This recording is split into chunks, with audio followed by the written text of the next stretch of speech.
Most people are not aware of that. Most people do not recognize that as a key part of the way in which the Gospels present, particularly the synoptic Gospels, Matthew, Mark, and Luke, present the divinity of Jesus.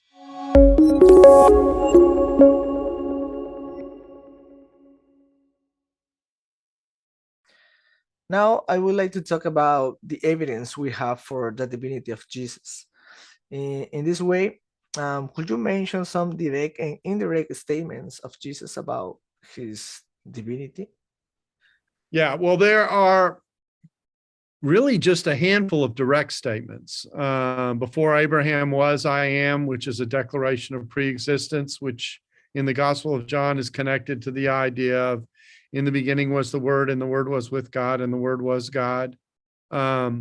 So there are things like, I am the way, the truth, and the life. No one comes to the Father but by me.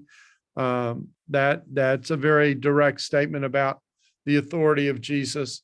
But those statements are few and far between. By far, the more common way that Jesus shows his deity is he shows his authority, and he claims authority to do things that God is responsible for. So, for example, when he heals the paralytic, he heals the paralytic by saying that you might know that the Son of Man has authority on earth to forgive sins. He says the paralytic, get up and walk. And so he takes something that you can't see, forgiveness of sins, no one can see forgiveness of sins, and ties it to something you can see, okay, which is a healing, so that you can be assured of the thing you can't see by the thing you can see. And then, of course, in the background of that passage is the idea no one has authority to forgive sins but God alone. Or Jesus healing on the Sabbath, when they're complaining about him healing on the Sabbath. He says, the Son of Man is Lord of the Sabbath. So who has authority over the Lord's day but the Lord? Or he's able to calm the winds and the waves.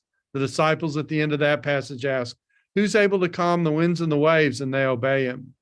Or he changes the liturgy of the Passover into a liturgy about his own death. This is liturgy that comes out of the Pentateuch, the first 5 books of the Bible that were authorized by God. Who has the authority to do that? So the idea here is that Jesus shows his authority by what he does, as often as, and he does come on it with things that he says, but the things that are said point to activities that God performs. And then he shows that authority. And in doing so, he is showing who he is more than talking about who he is. Most people are not aware of that. Most people do not recognize that as a key part of the way in which the Gospels present, particularly the synoptic Gospels, Matthew, Mark, and Luke, present the divinity of Jesus.